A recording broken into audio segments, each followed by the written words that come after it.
Ah, there's nothing like a good corporate response to start the day, isn't it? The quote-unquote Team Butterface released this statement yesterday, hours after our video came out, and it is as trite, insincere, and incoherent as you can expect it to be. There's an apology for stealing our work, which I appreciate. However, to get to it, you first gotta go through a little bit of spin on the narrative, because of course there was going to be one. I guess when you get caught red-handed and unable to explain the question of content spamming, spinning the narrative is the only option you're left with. Also, the video is still up and running, because come on, everyone knows that once you say that you are sorry, you can keep turning a profit from other people's work. Meanwhile, a channel called Green Gay popped up in my comment section. He took a break from YouTube. He says his videos were stolen as well. And if I was sad before, now I'm starting to get a little bit upset, because there is no mention of him, or Aki, or Jekionse, or the Drag Detective, and God knows how many other content creators who seem to have been so inspiring for this channel in the 6 months since its inception. And 6 hard months, mind you. Did you know that the Butterface channel, which we're going to lovingly call Team Butterface, had to endure shadow banning and copyright strikes?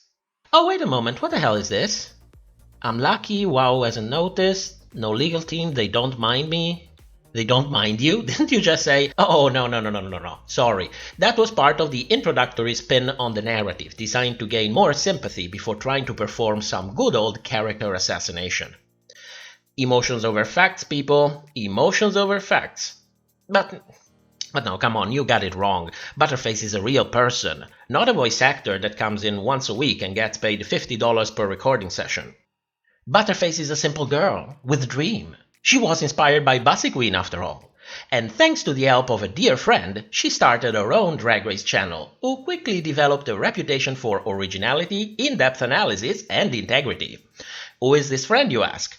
Team Butterface doesn't say, but I can guarantee you it's not the Green Gay channel. So, who wants to do some digging with me? Let's do some digging. Green Gay, bring your ass over here, this is going to be hilarious. Now, the trail of breadcrumbs seem to point out to this channel, who we are going to lovingly call Team Anna Hoop, a simple gal, who started YouTube a couple of years ago. It seems like Team Anna Hoop, being a famous YouTuber with millions of subscribers, thought it would be nice to help her friend, Team Butterface, with her own channel. Not by, inviting her on her channel, do collaboration, helping her develop her reputation and the connection with her viewership, like we've basically seen happening everywhere else on YouTube since its inception. No. She helps by designing her thumbnail. You see, Team Anna Hoop is more experienced than Team Butterface in space-time bending. That's why she's able to publish almost every day, while also taking care of her friends' thumbnails. Isn't friendship heartwarming? And yes, those videos contain video edits as well. What are you saying, Charlie? There's no team of graphic designers creating thumbnails for multiple content farming channels. Stop. Just stop. That's a hateful statement moved by frustration. Not a reasonable conclusion moved by uncanny similarities and partial admissions. This is exhausting. Dear Team Butterface, can I give you a suggestion? Duck. Just duck. You got caught, period. Now it's only a matter of time before more channels start speaking out and cover what's happening.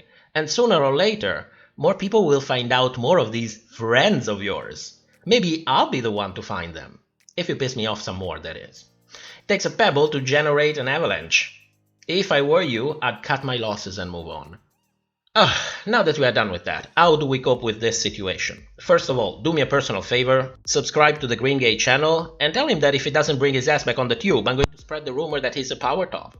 Can you imagine? No, I'm just kidding. Let's get serious, because this is a good opportunity to learn more about content farming in general, since it's so widespread. Here, but also on social media, Instagram, Twitter, Facebook, basically everywhere clicks are monetized, you are sure to find a content farm. Some are very easy to recognize, others camouflage themselves pretty well. I suggest you watch Anne Reardon on the How to Cook That channel. She has a whole series explaining the problem in details, and she is just a joy to watch. She is charming, like on a totally different level, and even if you're not into cooking channels, I can assure you, you will learn something, have a good laugh, and also feel part of a family. One of the issues Anne often talks about is the negative effect of consuming content from content farms. One moment you watch a viral video on how to cook an egg in the microwave, and the other you end up in the hospital with second-degree burns. And usually there is no disclaimer, no explanation, no real concern for the people who consume the content. That's because content farms are specifically designed to generate engagement. There is no real concern about the person on the other side of the screen, except for their clicks. It's a business, and unless something is endangering their ability to continue to do business, they are more than happy to do everything they can to maximize their profit. And when you mix that kind of attitude with the toxicity of some part of our fandom, then that's just a recipe for disaster. Content farms will usually put wrong information in their videos, in part because the topics are poorly researched, but mostly because they know that people will try to correct them in the comments, and comments generate engagement. It's a trick, but it works. And while some viewers might read the comment section, others might just take everything at face value. Some people don't even look at videos, they just press autoplay and listen while they do something else around the house. Bold statements on controversial issues also tend to drive engagement and, unfortunately, backlash. Situations that could be easily solved by explaining how editing works, for example, or by discussing the context, can quickly spiral out of control and grow like wildfire, with all the consequences that we already know. Comment baiting is also a very effective practice. Have you ever seen comments that make you genuinely question someone's ability to come to even the most basic conclusions? That's not by chance. I mean, yes, of course, sometimes you meet people who seem to be a little bit hard-headed, but they are designed to work like that and drive you to answer and generate more engagement. I know it sounds crazy, but this is how you do business if you are in that field. Sometimes issues are artificially ballooned for no apparent reason other than creating more content. That's a problem we already discussed for a channel who cover drama exclusively, for example. People are interested in controversial topics, the numbers don't lie. But there is a difference between adding to the fire and objectively discussing an issue, trying to understand what's going on and maybe even learn something new along the way.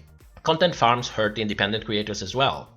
The need to generate massive amount of content in a very short period of time means that they have to borrow a lot from original content creators. Sometimes this is easy to spot, like when they take a video that has a watermark on it. But when it comes to someone's format, someone's original ideas, or their research, it can be quite challenging to prove what happened. And having someone steal your work can have a massive impact on your motivation and creativity.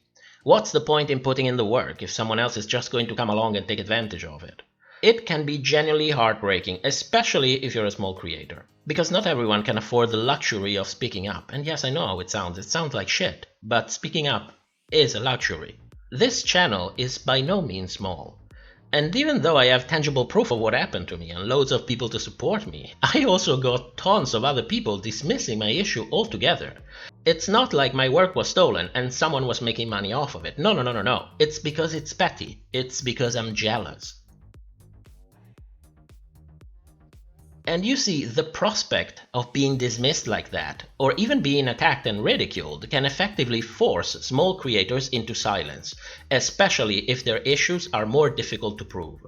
Then there is the problem of visibility. Content farms are designed to maximize their impact on the YouTube algorithm, and if some channels are pushed up, inevitably others are going to be pushed down. Of course, you can do your best to maximize your clicks on the thumbnails and create quality videos that will guarantee people will come back for more. But there is only so much that you can do without compromising the integrity of your work, and many content creators are not willing to do that. Which means they rely on their viewers to give them a little bit of help. And there are many ways in which you can help. They cost nothing, and I can guarantee you that they will have a massive impact on our channels. If a creator's work entertained you, remember to leave a like. It's a small gesture that takes a second, but it really helps. Leave a nice word, let them know that you appreciate their work. You can suggest their channels to your friends, link their videos on Reddit, on Twitter, and any other social media out there. Sharing the video is one of the most effective ways to help. YouTube can see that viewers are coming in from other websites and applications, and immediately bump up the suggestion rate. Because if a video is being shared on multiple platforms, it means that people are interested, and there's going to be a good chance that it can become successful. You can subscribe to your favorite channel. Seeing that number go up is going to be great motivational help, especially for smaller channels. And be sure to ring that bell. You think it's about notifications, and it is, but it's also a parameter that YouTube uses to understand how strong the engagement is on the channel. The higher the engagement, the better the chance that the creator gets discovered in the suggestions bar. And that's all for today. Next time, hopefully, we move back to Drag Race already. I hope you found this video interesting, maybe even learned something new. Thank you so much for watching, and a special thanks to our patrons for supporting the channel. I'll see you soon, and have a great day.